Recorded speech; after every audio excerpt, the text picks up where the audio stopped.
Olá, meu nome é Arthur, eu sou anestesiologista e hoje nós vamos conversar sobre as estratégias de controle de dor durante o trabalho de parto, também conhecida como analgesia de parto. Todas as estratégias existentes hoje envolvem riscos e benefícios, como tudo o que acontece na vida. Existem 3 principais métodos de analgesia utilizados hoje: o óxido nitroso, que é um gás inalatório, o remifentanil, que é uma medicação venosa, e os bloqueios do neuroeixo, que são os mais conhecidos, é aquela RAC, ou a peridural, ou até mesmo a combinação das duas. E nós vamos falar um pouquinho sobre cada uma delas. Esses 3 procedimentos tendem a ser, cada um no seu grau, mais ou menos efetivos na tarefa de controle da dor.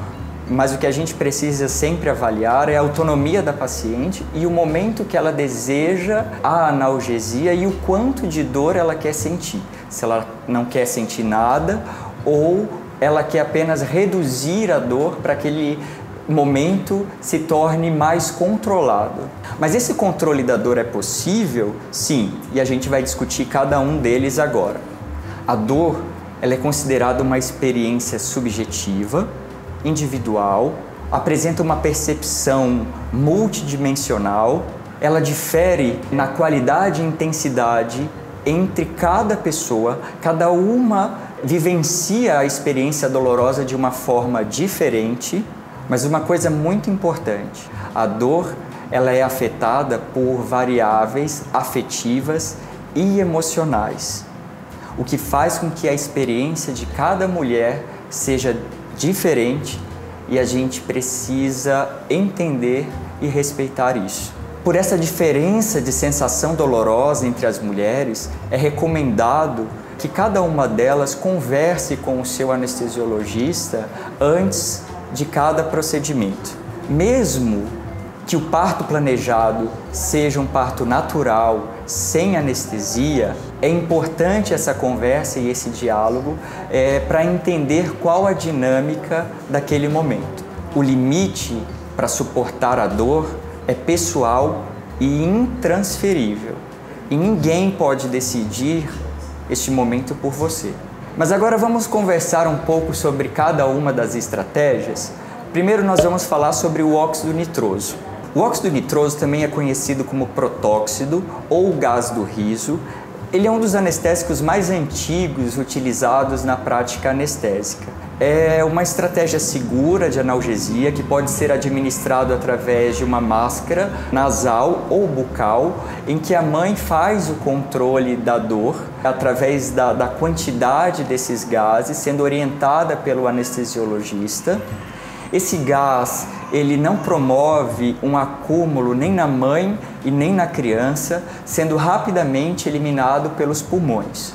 Dessa forma, não existe uma associação de aumento do risco neonatal ou complicações neonatais pelo uso do óxido nitroso. Mas, infelizmente, o principal efeito colateral que as mulheres experimentam é a náusea e vômito. Um pouco de tontura as mulheres também podem referir, o que é reduzida com a interrupção da administração do gás. Em estudos europeus, onde o gás é muito mais utilizado, o índice de satisfação entre as mulheres durante o trabalho de parto, ele varia entre 50% a 60%.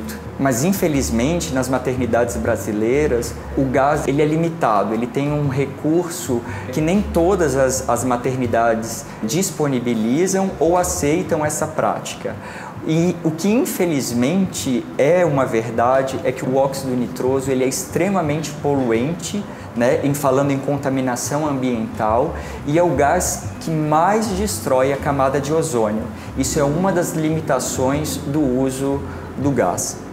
Das medicações venosas utilizadas para analgesia do trabalho de parto, a única que vale a pena um destaque hoje em dia é o remifentanil. Mas esse nome tão grande, o que é isso?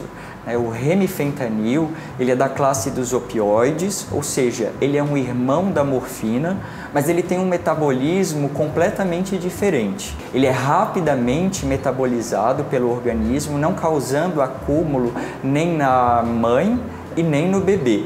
Quando a gente lança a mão dessa medicação, ela é utilizada com uma bomba de infusão, com uma dose de administração contínua, geralmente baixa, controlada pela mãe através de um dispositivo onde ela aperta, mas isso requer um certo treinamento. Ela precisa entender quando vai sentir a contração e antes da contração chegar, ela precisa ser acionada, porque o remifentanil ele precisa de um certo tempo até conseguir uma analgesia adequada. Contudo, com a utilização do remifentanil, é preciso monitorar mais de perto os sinais vitais da gestante, principalmente o que envolve a oxigenação e a respiração pulmonar, porque ele pode diminuir a capacidade de ventilação dos pulmões da mãe. Por essas questões, a gente só utiliza essa medicação em algumas situações específicas, quando as outras técnicas estão contraindicadas ou pela recusa da paciente pelos outros métodos de analgesia. Dentre as técnicas que nós chamamos de bloqueio do neuroeixo, o que é isso? É a mais utilizada e a mais conhecida, na verdade, pela maioria das pessoas, que é a raquianestesia, ou peridural, ou até mesmo a combinação das duas, que é o chamado duplo bloqueio. Hoje em dia, o duplo bloqueio ele é uma das formas mais efetivas e uma das mais seguras também de analgesia durante o trabalho de parto.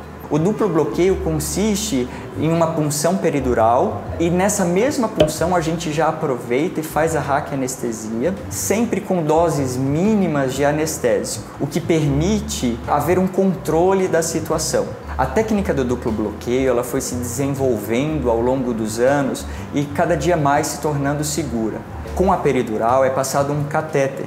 Através deste catéter, a gente administra a mínima dose possível para que a paciente não sinta tanta dor, alivie o seu sofrimento e ela consiga controlar mais o trabalho de parto. Com o duplo bloqueio, a dor ela pode chegar a zero, mas é importante conversarmos sempre com a paciente o quanto de dor ela deseja sentir. Com isso, a gente consegue administrar mais ou menos anestésico. Algumas mulheres optam pela analgesia apenas no período expulsivo, é o chamado círculo de fogo, que é a distensão da vulva e do períneo. Nesse caso, muitas vezes a gente administra uma raquianestesia apenas nesse momento, com uma dose baixa de anestésico, para que esse momento que para algumas é considerado mais doloroso, ele seja feito de forma mais suportável. E diante de tudo que a gente conversou, você pode se perguntar, mas essas medicações, elas passam para o bebê? A mulher precisa ficar deitada por quanto tempo? Isso vai retardar ou atrapalhar o meu trabalho de parto? Essas e outras dúvidas a gente vai ver em seguida no vídeo sobre mitos e fatos em anestesiologia.